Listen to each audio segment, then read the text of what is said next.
Colossenses 3,6 diz assim. Eu vou ler versículos anteriores. Olha o que está escrito. Fazei, pois, morrer a vossa natureza terrena. Aí Paulo explica, vai explicar. Porneia, prostituição, impureza, paixão lascívia, desejo maligno, avareza, que é idolatria. Aí Paulo acrescenta: por essas coisas é que vem a ira de Elohim sobre os filhos da desobediência. Ora, nessas coisas andastes vós também noutro tempo, quando vivias nelas. Agora, porém, despojai-vos igualmente de tudo isso: ira, indignação, maldade, maledicência, linguagem obscena do vosso falar.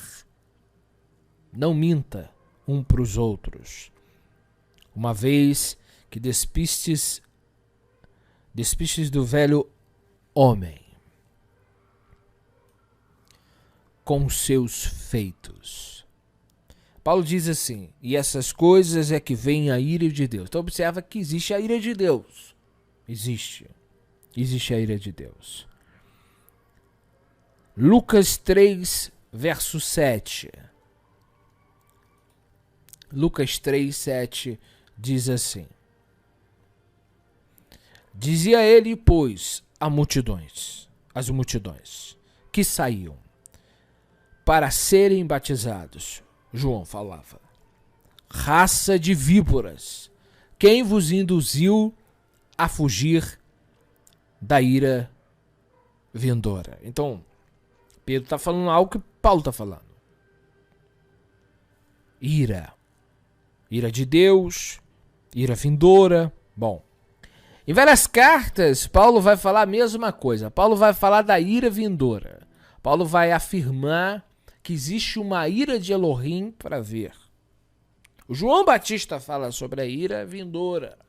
Paulo fala de ira vindoura, que Deus se ira sobre os filhos da desobediência. Mas em um certo ponto, Paulo vai chegar e vai dizer: olha, Deus não nos destinou para a ira vindoura, para a ira que há de vir.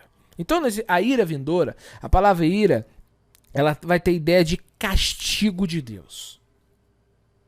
O dia do Senhor vem como um fogo.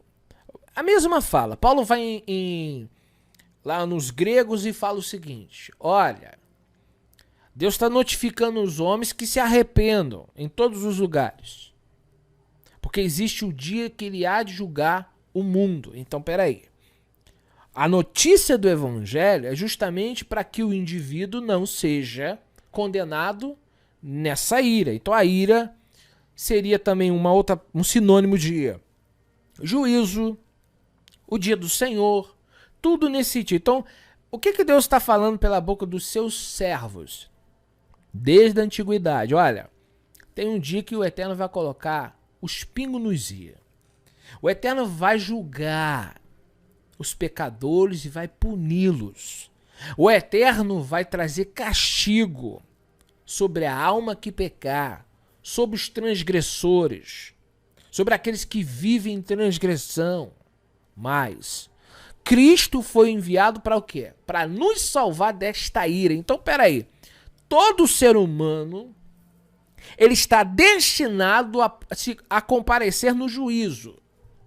Só que vai comparecer no juízo dois grupos.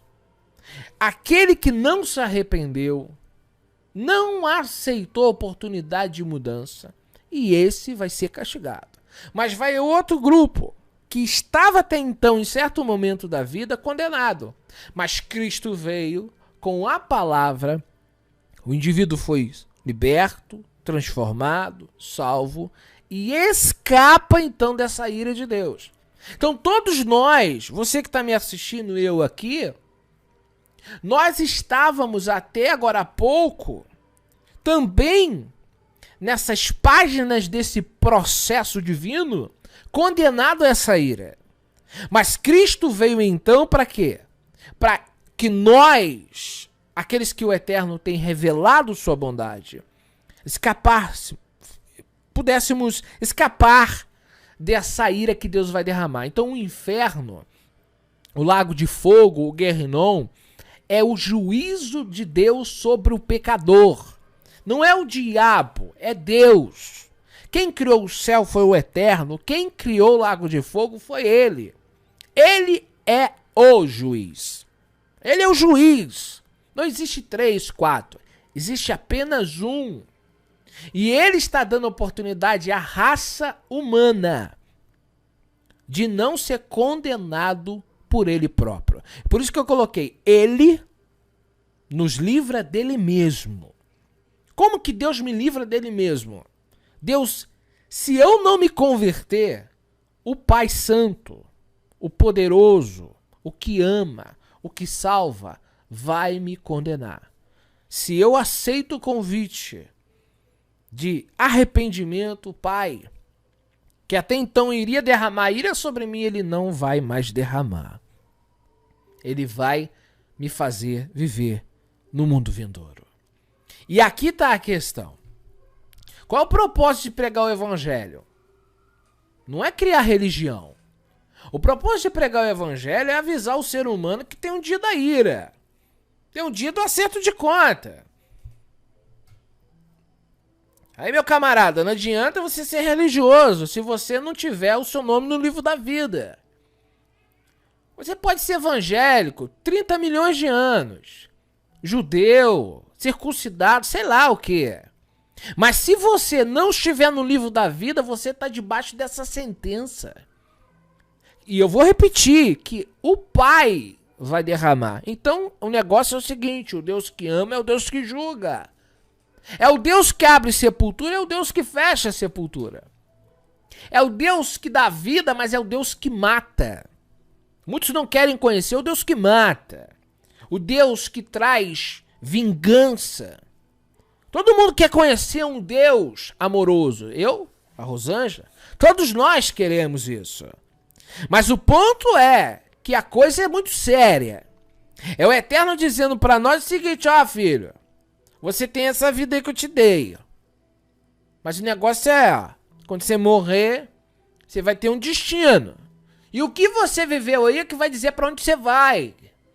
Se eu vou derramar sobre você a minha indignação, a minha ira, sobre você, ou se eu vou liberar salvação para você. Então o ponto é, quando você morrer, fechar os olhinhos. Eu, você, todos nós aqui, já caímos no mundo espiritual, em outra dimensão, sem papai, sem mamãe, sem titio, sem pastor, sem Felipe, sem marido, sem mulher. Vamos estar lá. Vai vir um anjo ou um demônio e vai buscar nossa alma. Essa é a realidade. Mas é muito confortoso. É muito gostoso eu viver tipo assim. Vou fazer de conta que eu não sei que essa história é real. Eu vou ficar naquele frequenta culto, festa dominical, festa da igreja, festa do coral. Aquelas reuniões que vem um artista cantar, pregar, e você vai pra casa, você pulou no reteté, sei lá. É muito interessante pro indivíduo não ouvir esse tipo de mensagem. Mas essa é a mensagem desde todos os tempos.